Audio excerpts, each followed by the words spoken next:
tutabaganye bwe bigaana ati ne tugenda ku poliisi waliyo nayo ofiisi y'amaka poliisi bwegaana ne tulyoka tutuuka mu kooti temutuulangako soko tukubire mu kawo tooki nga ishu zino zitandise mind you ennyumba gye mulaba nali nagikonvatinga dda mu Airbnb. That's why mbadde bulaba ebisenge nga bi self-contained. Ennyumba after 2016 nagikonvatinga nga nkyaza abagenyi ba Airbnb nga they are self-contained apartments. There are 3 self-contained apartments. Nze nali nakigaza main house ng'erimu ebisenge bibiri nakonvatinga ebyabana. So kati byayogera kati ate gwe oddayo tya mu nyumba ogoba omwami wasula wanga ate nyumba mugipangisa Airbnb. Kati kankubuulire gwajja twali mu campaign mind you nga ngamba abantu okujja okusula nga ate muli mu campaign kikyangu because abantu abapangisa Airbnb baba bakaklasiko baba bamanyi kyebaagala so nali sobola kubeeraawo ne bakampeyina ne baani ng'olwedde abagenyi bajja because my daughter yali ababookinga ng'essente ezo zinyambako nga zisigala Canada ne ziyamba e Canada so the house was already Airbnb kubanga nali sisobola gisulamu buli kisenge so ne ngikonvatinga ebyo byamulaba nze nabizimba.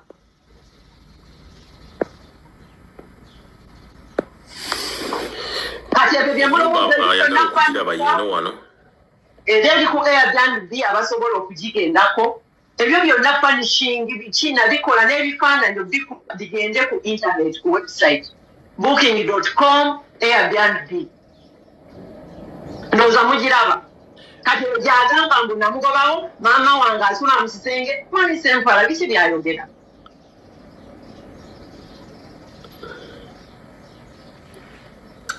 Ennyumba yeno waliwo nange kitegeeza wano wendi nsobola okugipangisa nga ndi wano ne ngenda n'ensula mu nnyumba yeno MP. Yes.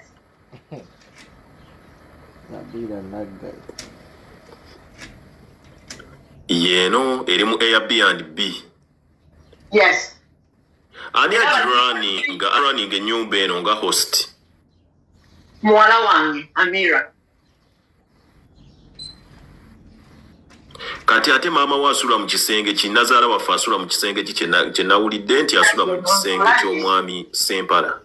Ali yayagadde kusavuwaza.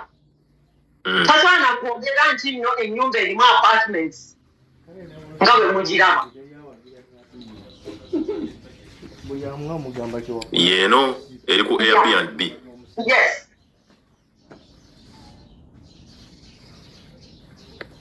Bagiyita batya honorable kuba nina ebigundizaayo wano nandiyagadde nzitereka abantu bazitegeere babe nga basobola okugenda ogibuukinga ngenda kunoonya document eyo kati bw'oteekako Buziga Trend Lake View semi-detached apartment kangisakinge wano ku internet abantu basobole okugiraba nti ennyumba wetugamba nti Nazaala ali mu nnyumba munda taliyo enyumba n'omuntu asobola okubookinga right now n'agenda ne yeebakayo. Mami wange aliwo to oversee. Bagiyita batya? Buziga? Trendy Lake View. Trendy. Buziga Trendy Lake View. Lake View. Kuba twagala tulabo ba Nazaala asulayo. Lake View. Katulabo bawe enejja. Breathtaking bungalow yino. Trend Lake View semi-detached. Kansubire.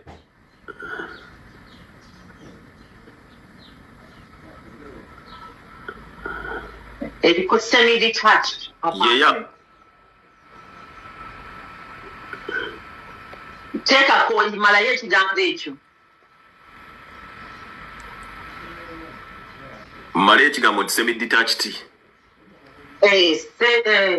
Trendy View, Trendy View, semi-detached apartment. Semi-detached.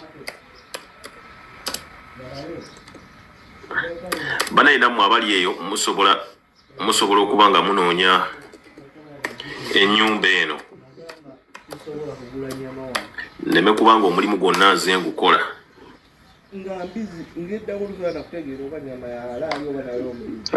Kandabe wano. Yiino kweri. Mugipangisa $5.7 buli kiro. Etegeeza Honorable yene ennyumba yammwe bakaayanya.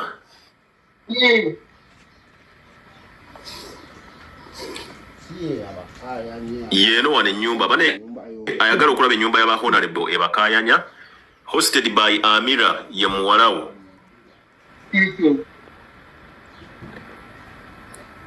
Kati kitegeeza nti wano Nazaala tewali kisenge kyasulamu kubanga mwatuga bannaye ebintu byammwe munzije mu bintu byammwe kati. Ekitegeeza yene ennyumba eri ku Airbnb. Thank you. Iyo. Bana yagala okulaba ennyumba. Bana yene ennyumba ba Honorable ebakaayanya. Kuba kati twalabye ng'omwami agamba nti muno mwe musula Nazaala waffe. Kati ng'omutandisa okulaba Mami Sempala. Kati ayagala asobola atya okugamba nti maama wange asula mu kisenge kyange. Really?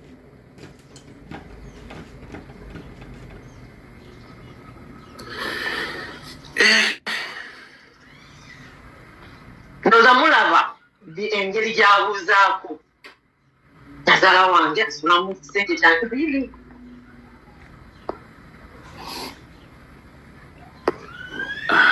Bannange. Ate bino ebintu byonna tubadde tubikola nga famire nga Mami Sempala adisitatinga kati tuuse wano kino kyenkola n'abaana nze we have an open family. Kati challenge eri mu bantu obutategeera bagamba ebintu ebimu abaana tebabitegeera. No. Abaana baffe bategeera nti ennyumba egenda. Abaana baffe bategeera balina okujja e Canada mami astrugglinga.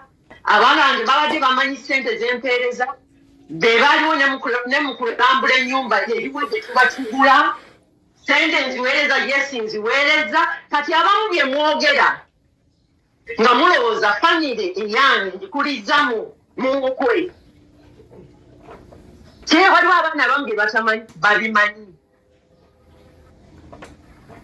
So kati abantu abamu olw'okuba bakulira mu famire ezita maama tayogera na taata bigenda mu maaso mbugo ye babimanyi. My children know the story from Eddie. It's their story. Come. Bamanyi bw'ati Canada bamuleke Uganda. Honorable kyembuuza teriyo bantu babayita batuuzaako kuba muli banene. Ensonga zino kubanga tezituuka eno yonna mu kooti y'abantu. Teri bantu babayita. Temwatulako mu lukiiko kuba abantu bali wano eno beebuuza bagamba naye bana abantu tebalinayo bantu babatuuza okutuuka ku eno point. Twatula mu meeting eyo nga tugezaako okulaba. Twatula brother wange oyo gwe mulaba my brother eyafa yajja mu meeting ne tuvaamu ne Honorable Kadunabbi yakulira oza Insurance Authority. Ne tuvaamu ne Honorable Saida Bumba.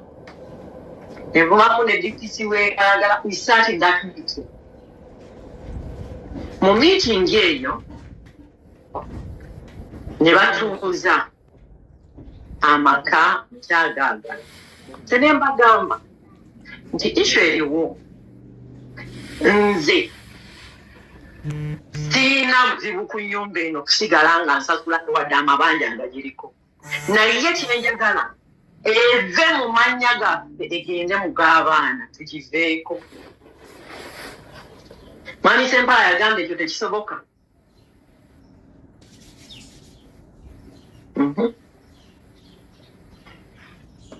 Thank you.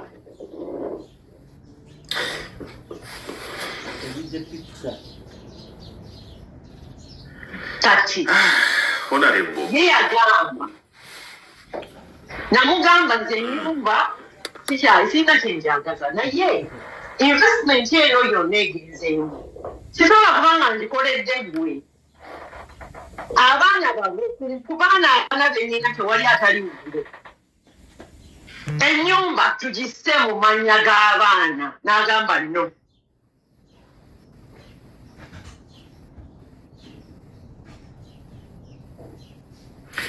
looni zino ze mwalya looni mwami Sempala ze yalya ez'obukadde 3 zituuse wa mwazimalayo kati era ye mwazimalayo yagamba kati ekyapa kati kino omusango gwe yatwala mu kkooti yagamba ag'amabanja gange kati omulamuzi n'amugamba zino Equity bwe yali etunda wakola nti awo n'amugamba nti nze nazimuwa nadeka faamu nakiga n'amugamba osobola otuwa bwino akawunti eyo tulabe ssente bwe zaavaako ate ng'agamba nedda n'ekyapa kye nabagambye ekyenaggulo ekyali kigenda namugamba kitwale ewa looya sabo yagamba nti ekyapa ekyo yakinkwasa bukwasi nkimuterekere mu affidavit ye this is his trial bundle eno trial bundle ye eni mu kkooti nawe gwe bamwagala mugifune n'agamba ekyo ekyapa kyenaggulu nakinunula nenkiwa mukyala wange akinterekere ekirungi ku kyapa kwennyini looya gwe yawandiika looya wange Uganda yamubuuza ti bwabonanga wakirekera mukazi wo ate ewa looya wali otwalayo kyaki Mani Sempala omulamuzi n'amugamba otyo otubuulire Mani Sempala n'agamba oke ekyo nakimuguza awo namuguzaawo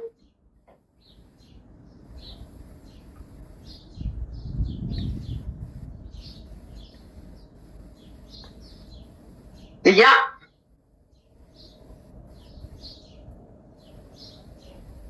ebyo byenjogera soke tugende ku kati honorable kati tuwulidde feezi tuwulidde feezi eno yonna ey'ennyumba eno gye muyina ey'amaka gammwe tuwulidde feezi y'e Canada tudde nakigalala wano we mulundira enkoko ettaka eryo kuba liriko nalabye kuwaliwo banguzizza PR card bannange PR card ndala muntu waliwo omuntu eweba e Uganda asobola ogenda okugirayo munendaga muntu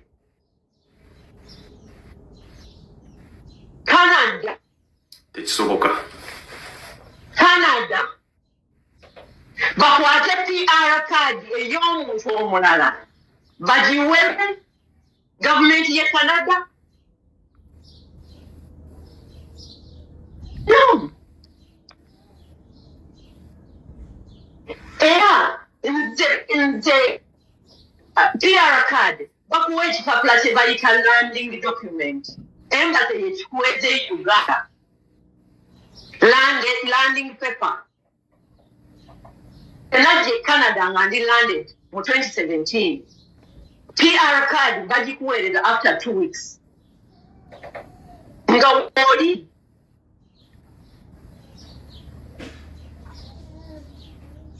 naye omuntu n'agenda e Uganda n'agamba abantu nali nsobola okugamba ogimuleetere really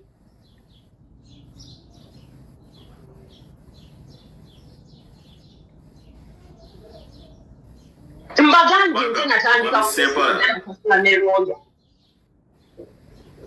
mwami Sempala yagamba nti yajja e Uganda ng'ayina PR oba kyali kipapula oba ki n'abeera nakyawo naye ng'osula eyo wabweru nga tokomawo waka abantu ne batandika omugamba totwala omukyalo oyo e Canada era byonna abyejjusa paka omu ku baana bwe yamukubira essimu omwana n'amugamba nti nno taata wa maama ebitambula byasobola okujja e Canada okono kwenava okulaba eno yonna interview byonna nali mukwatiddwa ekisa bwe nawulira ekyo kwekola vidiyo yange eri ne ŋŋamba nina okuleeta Honorable Nabira atunnyonnyola olw'ensonga nti nali manyi process eyo ebeera individual nti buli muntu eri personal okuggyako nga gwe wakwata Power of Anthony n'ogiwa mwami Sempala gobere ku bipapula byo simanyi oba ekyo mwakikola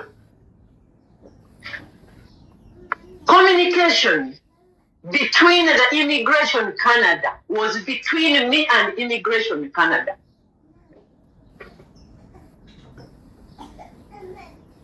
Lindako process yo era ne bagimpa era mu 2017 we nadirawo abantu nga tebamanyi tuli mu tokikwatako we banvunaanira lwatuwavuddeyo because bakuwa ne baga within 2 weeks olina okubanga otuuse. I had to go to Canada to get my PR.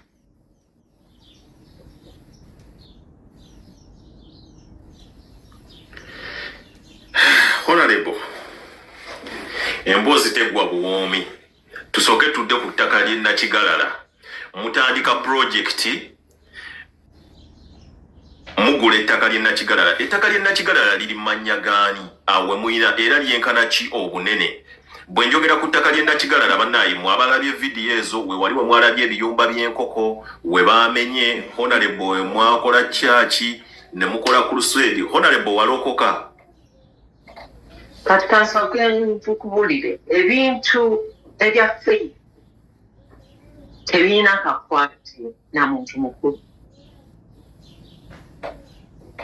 Nze nga bw'olaba nti omuntu gawadde si musiraamu afuna abaseeka ne bajja ne bamusabira amaseeka abakubi b'ebitabo seeka jjannombera edduwa. Nze bapasita bansabira politics si mwangu. Either that means okugenda okuloga buli omu wamu owetaasa. Museveni yali afuuka kapa. Ya kati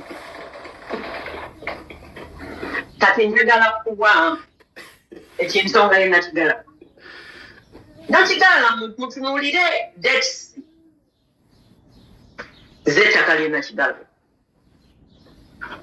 2007 nga maze kuyingira palamenti. Nakigalala ndabayo ntya nalabye omusajja oyo buloka yali campaigner bakakuyege.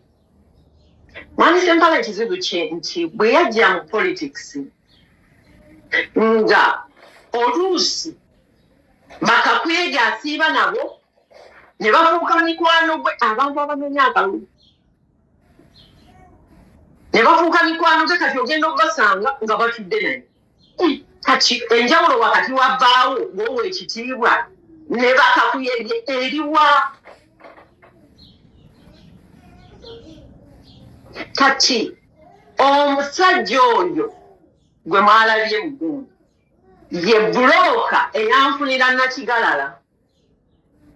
Buloka amanya ge yani amanya bamuyita Mutebi Moses ye yanfunira buloka ye yanfunira Nakigalala.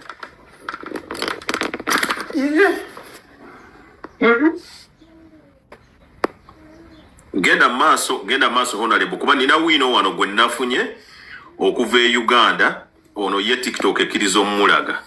Ate omwami oyo yakufunira Nakigalala ndaba wano muyina omusango gwe mutambuza ku police station ye Kajjansi gugo. Kajjansi complainant Nabira Naggayi. Suspect Katwere and Mutebi Moses. Siyo ne yabadde alumiriza n'agamba abamanyi buli kimu okuva ewaka. Ono ate already akuyinako ate abantu already boyinako emisango be bakulumiriza mu kkooti be balese mu kkooti bakulumirize. Nze namulopa kubanga nalijje Kajjansi. Genda maaso Honorable. Kati Nakigalala Mwani Sempala kati kyakola by the way guno omulundi namusaba divorce mu 2022 January. Mwani Sempala official divorce ekala teyagiddamu yagizeemu mu mwezi gwa kuna ng'agenda kutambula kujja Uganda n'agamba akkiriza divorce. So officially mbusira twayawukana dda but empapula ze zikyatusibye. Kati Mwani Sempala yakkiriza divorce lawyer we n'ampandikira nti bakkiriza divorce aconsidinze kinaye ku nsonga ya matrimonial and joint property alina counter claim negamba it's okay. The only joint property gyenyina ne mwami Sempala okuva ku maka ege Canada nevundi nebuziga is Nakigala. Nga bwe badde bantawanya atuma bulooka oyo Mutebi n'oyo yatuguza bonna babeera ku kyalo ne basalamu poloti. Asaze bu poloti buno bwe buti obwa Slam wansi eyo n'abutunda buli wajja ajja kutunda. Buli wajja lwaki mwami Sempala atunda? Kati mbuuzanga nga ate muli under divorce gundi eyo. Kati mwami Sempala yalese agambye tukwatagane ku bya property. Kati naye nsooka okujja e Uganda atandika okutunda Nakigalala. Kooti yeene egenda okutuuka nga Nakigalala mu property taliiwo. Kikola mingi. Oba baliko bakategedde abantu baddiremu awo bategeere sayidi yo, soko baddiremu abantu bategeere sayidi yo. Lwaki mwami Sempala yagenze e Uganda okutunda abantu baddiremu bategeere? Yalese akkiriza divorce. Naye ng'agamba kati balooya baffe batandika okuteesa ku joint property. Kati nina okuwaayo list ya joint property Nakigalala, Buziga ne nnyumba eno. Those are the only three we tuli ffenna. Kati kooti erabe bwe tugabana. Kati ye mu kifo ky'okulinda kooti kati yadduse ajja atunde. Honorable tunnyonnyola ettaka ly'e Nakigalala eryo njagala abantu bategeere liri mannya gaani, mulinaako kyenkana kyayinza okuba nga byatunda biri mannya ge nga wuwe nga yakitwala nti wano wange n'ebiwandiiko bye nninawo wange. Wani Nakigalala nga tetulaba musajja mukomerera nnyo musalira musango. Atanzo tenkubuli ngangula Nakigalala nze nali nguzeeyo lwa project. Nina project y'abaana Arms Around Africa Foundation abamanyi Makindye bamanyi abaana b'ennyamba. Kati nga bakinnemerera nga njagala kulindirayo kasooli nkube bwe mbanga nyina project eyo mbe nga sigula era ne ntandika obusuku. Kati mukugula oyo musisi yali atuguza nga bakola endagaano nga kwendi kyobula nze nasookangako erinnya abaguze nga nze nsooka endagaano eyasooka ne tugiyuza mwami Sempala nali nsayininze nzekka n'agamba kale nze abantu bandabanga house boy tibandabanga bbaawo mpalira we mwami Sempala Nakigalala namwongerako lwakumbuulira ekyo. Era tobanze nsooka waggulu gye nadda wansi. Ekitiibwa ekyo mu Uganda kye mutugamba tuwa abasajja nti ne bw'oba talina ssente wayeewa ewammwe ku bulwe. Nanga omuko awaddeyo ssente. So nga gw'ozireese ne bamutenda ewammwe.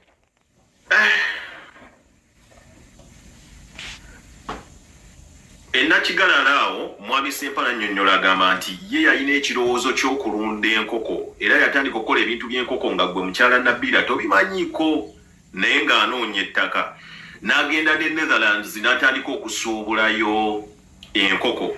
Nina documents ze nakoze okunoonyereza eno kampani gye mwagamba Netherlands gye mwagendamu okugulamu enkoko. Naye ate documents ze nnina ziraga nti gwe Honorable Nabila gwe wakeera enkya n'owandiikira abatunda enkoko e Netherlands basobole kandageko abantu wano bazirabe kubanga abantu bayinza okugamba nti oba ebintu byammwe bino Honorable.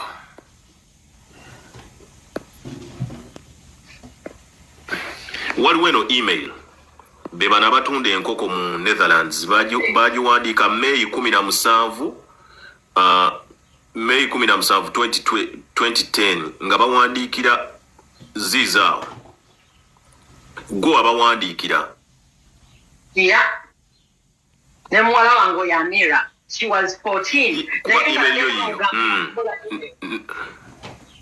my daughter no bagamba good day to you Nobagamba, good day to you. Hope you had a nice weekend. I sent you an updated version of the permit and clarified on the day all the commercial chicks obukoko on Saturday, 1st May 2010. So there will be no problem for importation. Looking forward to pay and finalize the transactions. Ekitegeeza wano ebyenkoko nga byonna gwali mu bikola honorable gwawandiikira bano.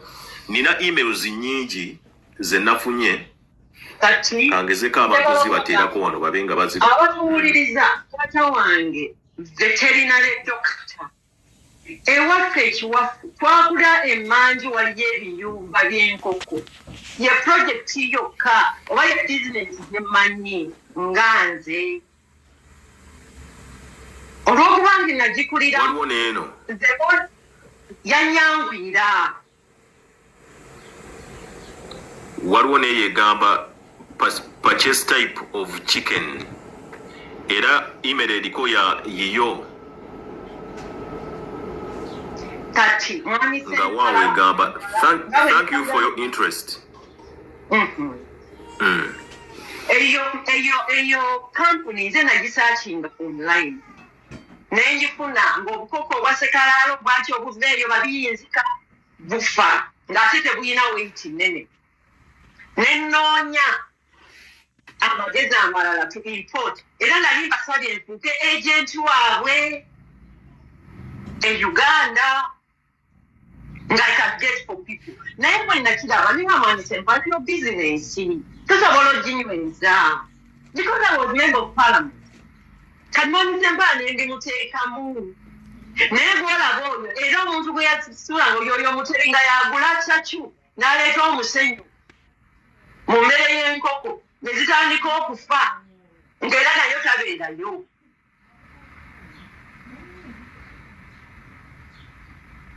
zino zonna emails nga gwaweereza nga ne bali baddamu ggwe.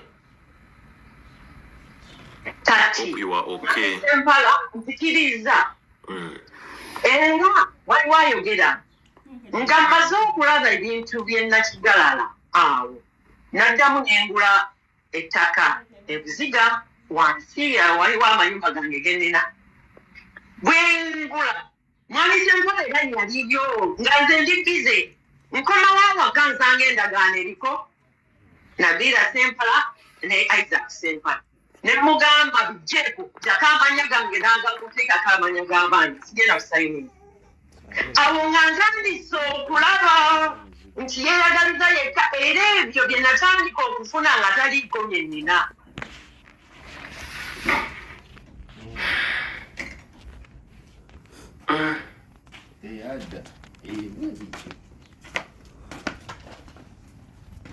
Era ebyo bye nataasa era naye yali agezaako bikola ki naye nga kati ekyo akimanyi natandika okusira afterwards nategeera luvannyuma kyoba nekyapa namugamba akitwale bwalooya naye yali akyeganye.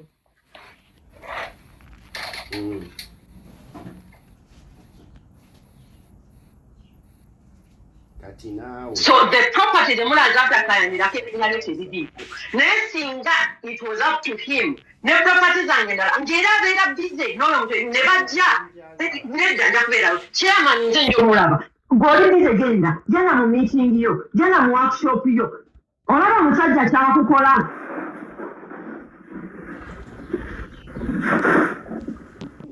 weefudde atalina budde ate nalina obudde.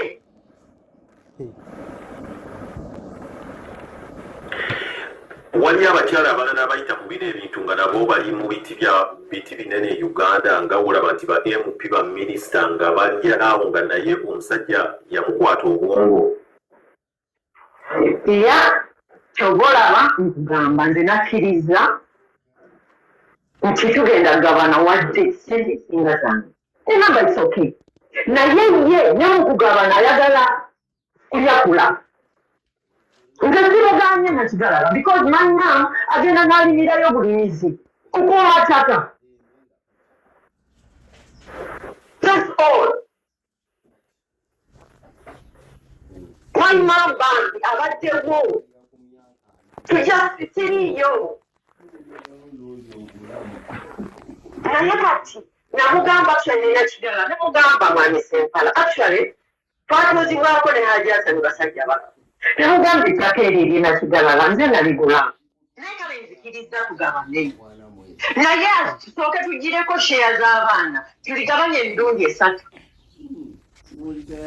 tubeeko paati y'abaana ffenna gye tuwadde atwale 50 ne 50 ku kisigadde yagaana yagamba abaana tebaliiko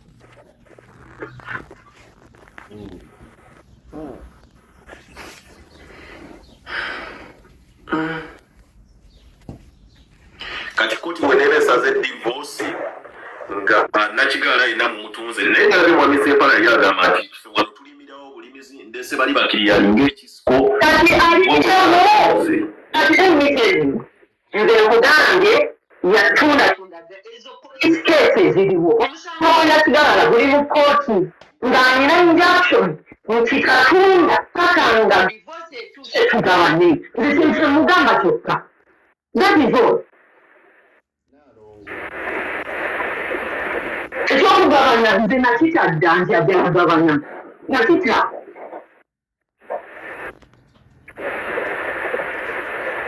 Honorable mbadde nakubuza ekibuuzo temulinayo ku bantu babayise kubatuuza nga bire bino ebintu binagenda mu kkooti y'abantu ne mutuulako muzi meeting kuba nze mbadde ndaba nti nagambye abantu at least batuula ne bagamba nti famire ebatuuze famire webigaana omuzikiti gubatuuze church ebatuuze tulina bafaada bangi e Uganda mulina ba MP speaker teyakuyita speaker otabimanyiko speaker teyakuyita n'agamba nti kankubuulire nina court case endala kankubuulire bwe nava waka mwami Sempala ne muganda we Haji Faluku yapaakinga regiasi ye nga mwami Sempala alina house boy wange bamuyita Clinton ne bapaakinga buli kimu ekyange nga bakiteeka mu mapikesi ne mabox nga Haji Faluku yabivuga n'abitwala paka olwaleero siddanga mumubiraba ebintu bya Airbnb nali ndesa amasuuka amatawulo ebiki things like that nga bw'omanyi byokozesa mu Airbnb ne babipaakinga byonna era omusango guli katwe kati bwe nagukasuwinga ne bakozesa corruption ya Uganda ne baga DPP ya Cairo yagiyise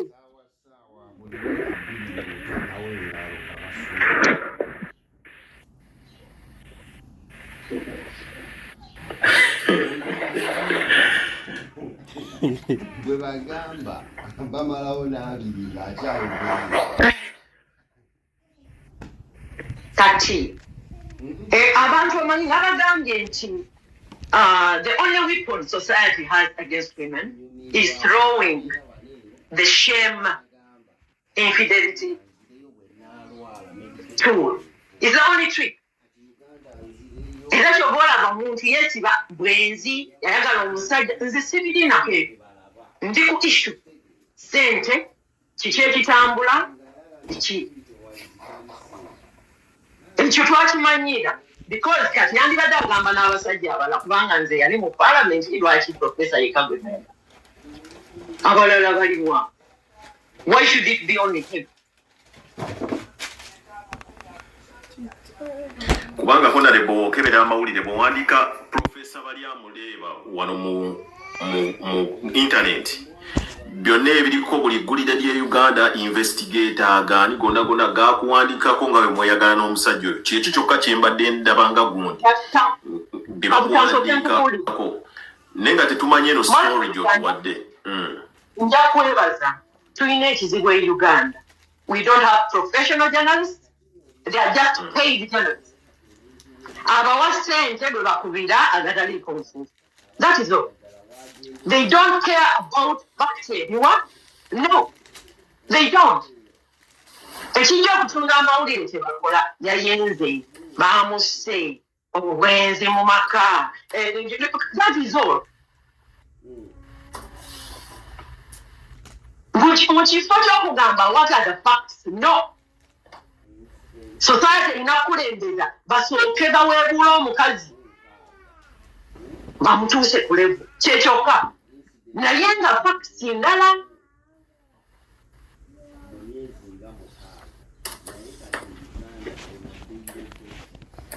ate abantu abagamba my kids are very professional ondaba articulation kyeneebaza kyokka ekyekanada reasoning capacity yaabwe ndalamu nnyo and mwami Sempala maybe nkozesa akakisakano our children don't deserve not to have a father. They don't deserve it. Ne buli kyakola ayongerayo baana be bagiraba balaba bolangira mu maama waabwe obwenzi naye nga bamanyi you moved on, you have another family. It's okay.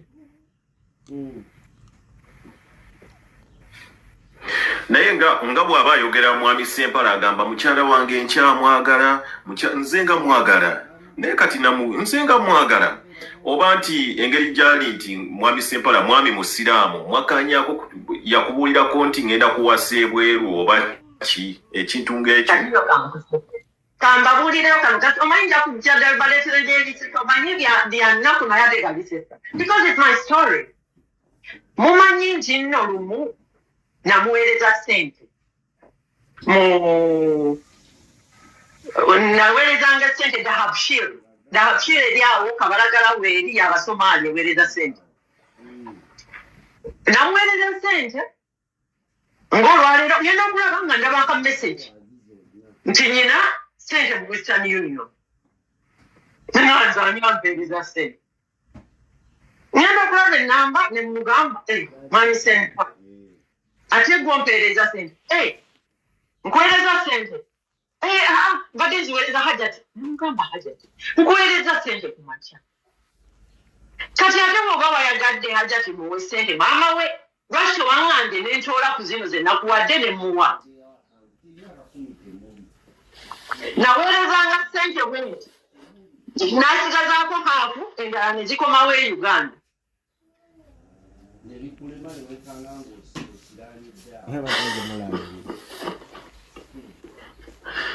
okimanyi nti nyina actually bwe nalikomyewo mu nnyumba I saw a dahabshir slip naweereza $8 mu ofiisi yeemu n'antwalako 4 n'abiweereza omukazi oba ye mukazi w'omu ku bo abali e Uganda amannya kwegali I don't really care naye that's the man who was with me nga ne abaana bange abakubako enjawulo ku ssente zempeereza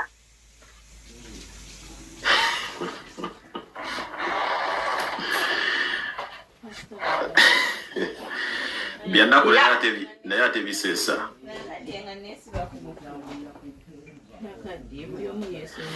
Honorable singa nkuinvitinga wano olunaku lumu nga nfunye mwami Sempala musobola okutuula ku mmeeza yemu ogumu obwo obutuula ne mwami Sempala katugeze nkutuuzizza wano mwami Sempala atudde wano eno musobola okutuula ku mmeeza yemu nina lot of pain kubyampisizaamu because nkugambe nina ba ex naye tewali ex wange njogera naye naye taata w'abaana bange byampisizaamu sibira bange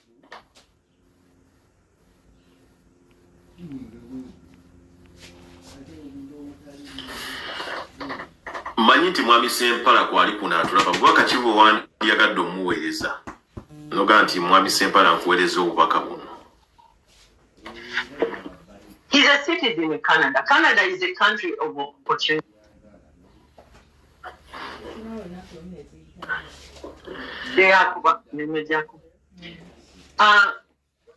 Mwami Sempala can have a beautiful family over families.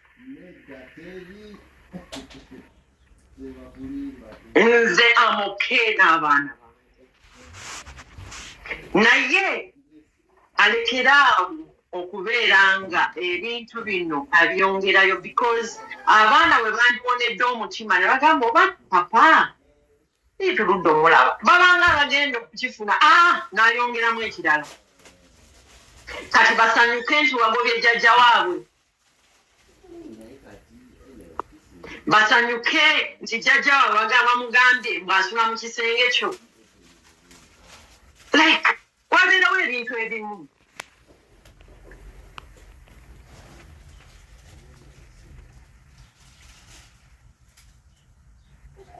okitegeera right now actually namulabako omulundi gumu mwami Sempala mu 2021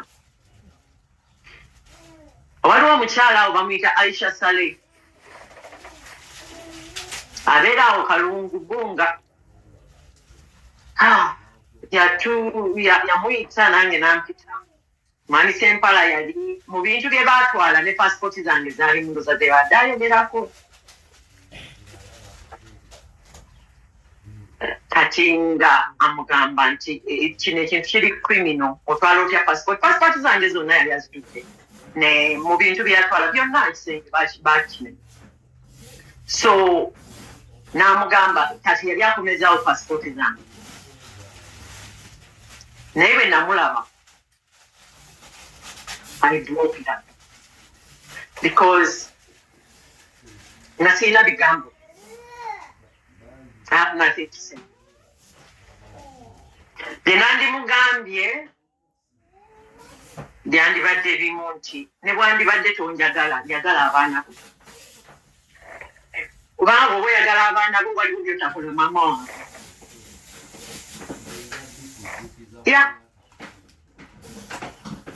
nsobola okuba nga ndi mubi nnyo naye ku lw'abaana bo lwaki osigala ompita malaaya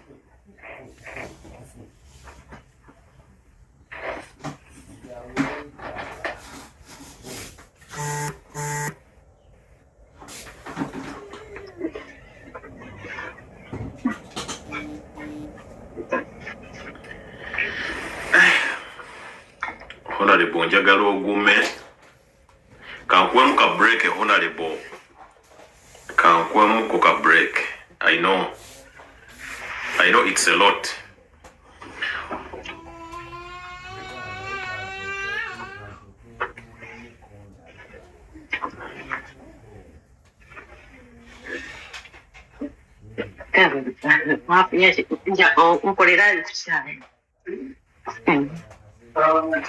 Yes.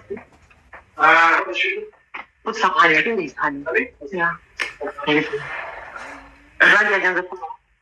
Balemu abaliko era abatulaba ojja genda mugogo wandikemu nti Honorable Nabila Naggayi ogenda osomeko eno gye bayita press statement on abuse ebintu ebimu nabisanze wano ku Google nabadde seetaaga gamba nti kino bangenda kijjawa bw'oba omanyi okukola research era bannamawulire b'e Uganda bino bye ngenda obbakubiriza nze nagenze bugenzi wano ku mukutu guno ogwa Google ne mpandikamu Honorable Nabila nensanga keno gye bayita press statement on abuse of Honorable Nabila Naggayi ono ginyigako ejja kuleetera PDF kati eno gye natandikidde okubasomako Honorable nga njagala kulaba ddala butuufu ki obuli mu nsonga zammwe nasanzeyo statement namba eno nga yawandiikibwa aba human rights abakyala abeegattira mu bino ebitongole bonna bajja bawandiika ku nsonga zo abamu ne bagamba nti bino ebintu Honorable omanyi ozannyisa amawulire ebiki naye ndageze n'ensoma ebintu bino eno ndaba esayidi yo ndaba ebiki bye bakuwandikako so mugende mujja bisangako ku internet ebintu bino kwebiri kubanga Honorable Nabila muntu munene mu ggwanga lya Uganda era ojja kulaba nga n'amawulire gonna agawandiika ku Honorable Nabila gamuwandikako kintu kimu kya Profesa Balyamuleeba kyokka simanyi ani yaguza amawulire g'e Uganda eyo koodi kati mwami Sempala era yayogedde Balyamuleeba enakigalala yabadde ajjirawa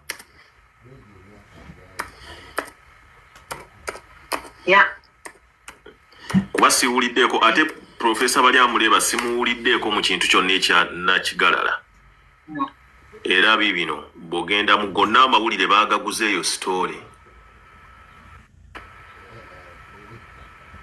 ne wano waliwo abakuwandikako ne bagamba former MP Nabila claims joint liability to pay 800 millions.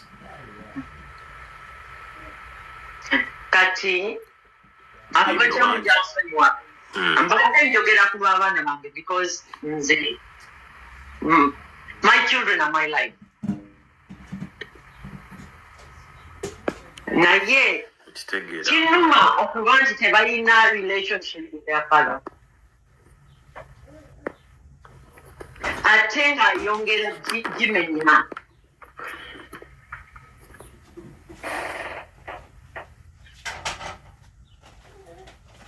Kati bw'oba okkiriza divorce ng'ekikyakulese because he allowed. We've been separated all those years.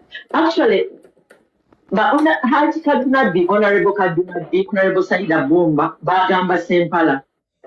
Nti omukazi kyamugamba nti ye mukazi wange mwagaze ne mugamba nti mwami Sempala twayawukana. Kati mwami Sempala talina mugongo gugamba famire ye. Nti omukazi twakkiriziganya twawukane. Alina okusigala ng'abalaga omukazi mubi. Naye between them, nti oba nti n'abaana bange they know. Nti twawukana and we moved on. Actually, mu 2020, waliwo omukyala w'omu yali azadde. Yasaba kubanga muwala wange bamuwandikira email ze. Yagimuwandiikira nti yazadde bamuwe paternity leave ya myezi oba 8. Kati ate ye gye yakwata tajja okunwanyisa e Uganda. Paternity leave. Azadde omwana e Uganda. Agenda kulaba mwana asabye ku mulimu paternity leave muwala wange everyone nti abaana bange bamanyi nti moved on. Era tetulina kye tumuvunaana because mulimu twalina right to move on. Naye ye lwaki akomawo?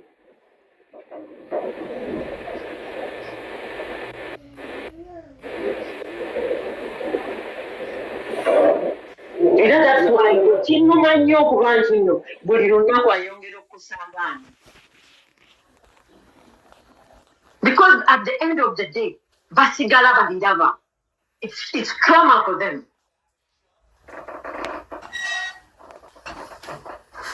Kati ate society ekozesa nnyo tool of silencing victims. A good woman is the silent one. Omukazi omulungi yasirikira ebizibu ne bw'abifiiramu. Eyo trick ekaddiye.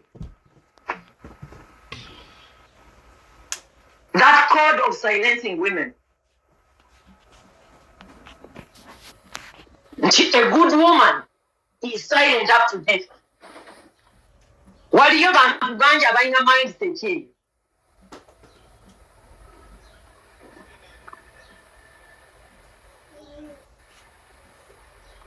Mwami Sempala, by the way,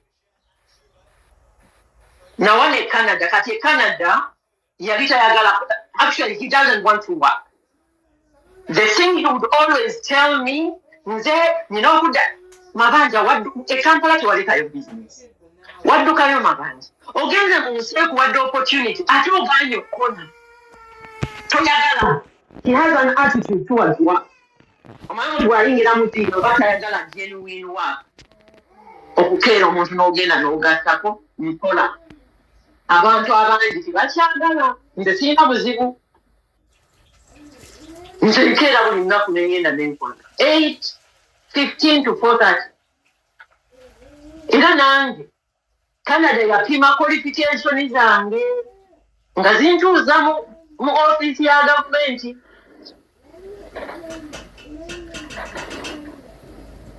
Era nkola mu income support. Naye empapula ze zaamutwala equivalent ne zimugisa basi driver. It is okay. Buli mulimu kasita obanga ogufunamu ssente respecting it.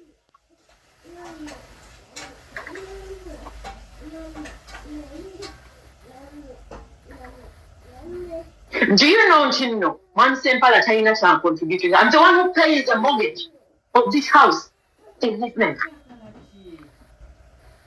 Like you kati ndi mbuwala ndoza ina asasula nemchala we they have their own life. Siringizayo. And it's fine.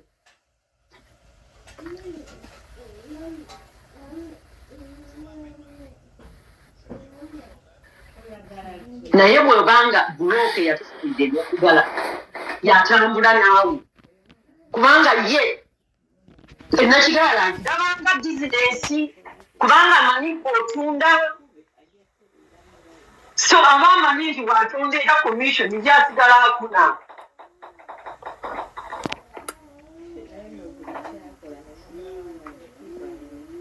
Do you know that? Sempala asobola okugula poloti n'addamu n'azimba ennyumba eno. I can build a house. But for what? Okimanyi Mani Sempala talina cannot gye yali afunye Canada emmotoka zombi ze yagula nazigula cash era nyina n'ebitabo nga omutwalo bando mwebiri nga mpeereza eno ya mutwalo eno ya gumu bbiri nga ngamba katugula eriwa era n'emmotoka nze nazigula 2 of them.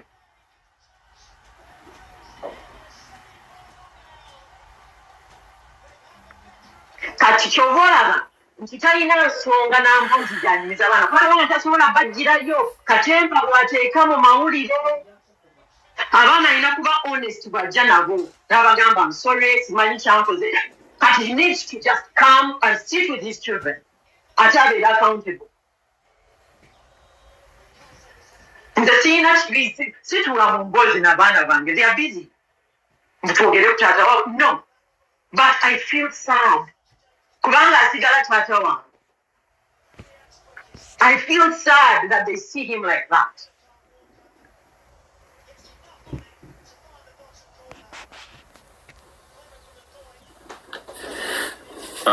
Honorable singa mwami Sempala ajja ne yeetondera abaana ngeri ki gy'ayinza okwetonderamu abaana kuba siraba ngeri kati gy'ayinza baakiseesinga ayina enamba zaabwe ez'amasimu waliwo ene communication kiki tekiyingiramu. He is free ng'omuntu omukulu nga taata w'abaana let him build that relationship again with his children.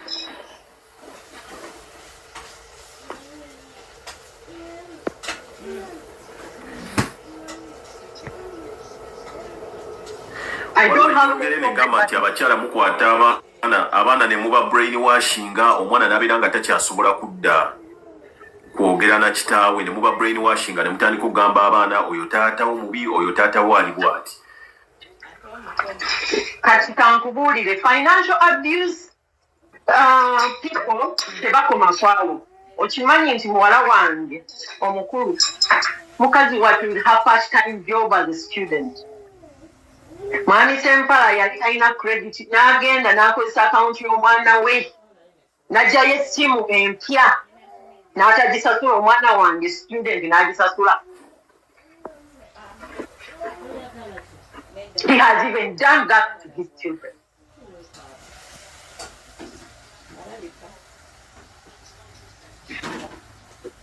Era bwe natuukayo ngamba nantuukako Randy nangamba mami gamba papa in my account the credit they are taking money from my account.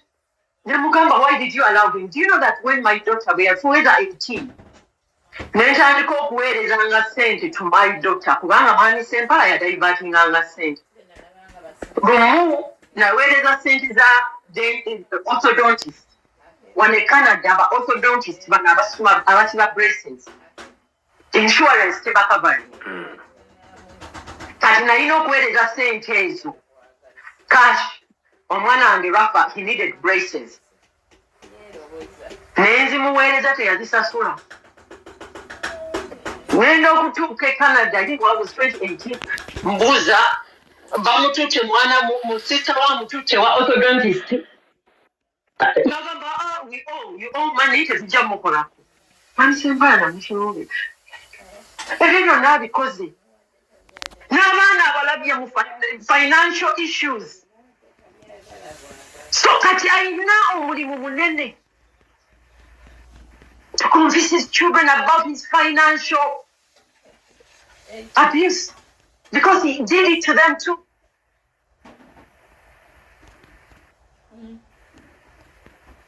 Kati ebyo nabyo nze nyina okugamba abaana taatawo teyakozesa akawunti yo teyazisasula sente nze mbibagamba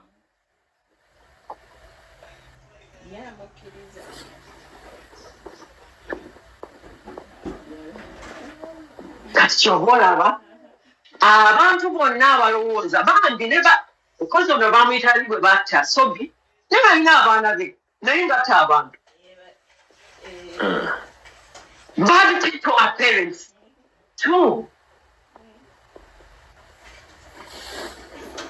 Eyo kyemugamba eyo cycle of violence and trauma ye tutawanya mu Africa ne Uganda. Tata na abusing omwana sexually bya maka mu bishirikire era bimala kuvaayo ng'omukazi kati what kind of mother are you asirikira abuse within your family?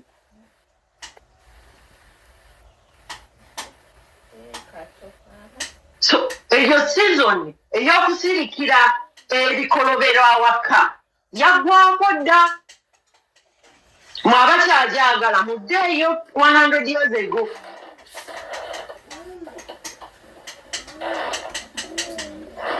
So I just said it. Kati already babanga bagenda okuunderstand. Ate naddamu n'asitula. Mukazi wange malaya. Ate ayagala ono kati abaana ne bagamba what's your problem? What does money got to do with it?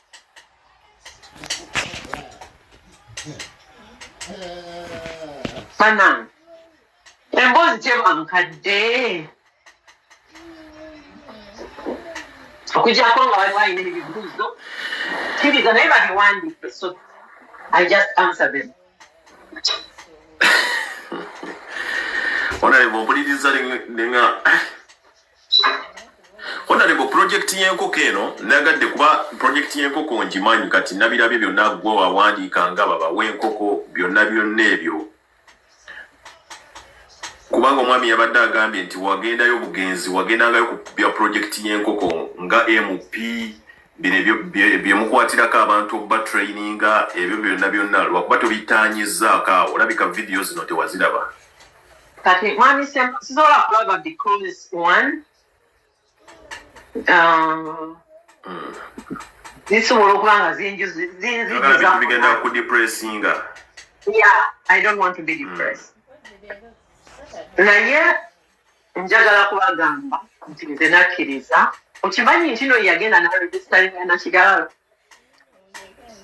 nga faamu ng'abaana balinamu shares nange naye kati bw'atandika okuntawaanya mu 2021 ntwata akatabo nkawa looya akyetega n'agamba kino kyali kyakupere teriyo yandeeteranga ebintu abigikumasa nga nakigalala tagiregisterinze kubanga n'ettaka twali twagala ligulira munakigalala tugiwandiise mulimi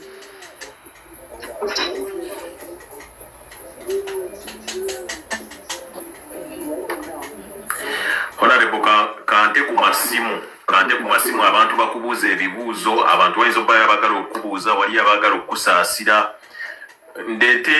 ndeete y'abawuliriza bameka Honorable nsose nendeeta mukyala Beatrice ono Beatrice Linet. Yes, Jebaleko. Honorable Jebaleko. Jebaleko mukyala Beatrice. Welcome my number Lamsisa.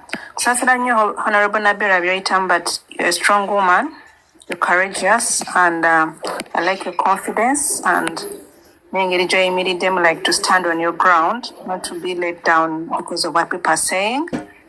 Abakazi bangi ba facing abuse from family members, especially ku side z'abasajja, especially in Africa ne mu Uganda. Lwakuba bw'ovaayo ng'omukazi okwogera they bring up bagattirira ebintu. Kati just imagine singa obadde okyali mu parliament, this wouldn't come out. So kyembadde neebuuza lwaki bakyogera kati ng'ovudde mu parliament? Where are they? It's like they are balinga abakola blackmail on your name. Okitegeera? Lwaki bakikola kati ng'ovudde mu parliament? Why? nze kyendowooza lwaki bakikola to do that, because you used to enable this man, wali enabling or facilitating his activities. Now that ovudde mu parliament, now finances zo ng'omuntu zikendedde in one way or another, because kati tosobola ku facilitating his you cannot enable him anymore. Lwakuba now you have to watch out for yourself ate kati towards bwe mwali mugenda maybe ebintu then scandals ne zibaawo ate nga olaba the way they bring up engeri gye bayitamu gundi professor mu kino ekintu. If someone has lent you money nga mulina omusasula tekitegeeza nti no akukwanye. If someone is your friend tekitegeeza nti no akukwanye. Omuntu bwakuyamba through a problem ate tafuuka bba oba tafuuka boyfriend wo. The other thing is, if someone bwe mbambadde mu relationship and I'm separating her, okay, before the divorce period, there's what they call separation period. It can take between 6 to 2 years. Nga temuli mwenna. During that time, omuntu aba mukulu tosobola kumugana kwegatta oba to start okutandika relationship empya. Kyaba talina kukola is to get married again before the divorce is finalized. Naye akirizibwa ng'omuntu omukulu, akirizibwa tebuba bwenzi, akirizibwa to get a boyfriend or a girlfriend or a man friend or whatever, oba akirizibwa okufuuka lesbian oba kyonna kyayagala akirizibwa okukikola. So mulekeraawo okugamba nti omukazi yali mwenzi bw'aba they had separated, akirizibwa if they had separated. Okay, so ekyo Honorable Nabiira mutya emyaka 7 nakubeera state prosecutor mwagadambuzanga mutya emyaka 7 oli ali Canada gw'oli eno oba mwali mwabivaako. Sorry to okosirike ngambye muguno omusango ngenda kubeera state prosecutor, ngenda kubeera judge, mbeere magistrate, mbeere defense attorney, byonna neyanziza okusibe bulungi. naye omuwala ono Beatrice bannaye naye kati kasooke nkubuulire ate kino nkyo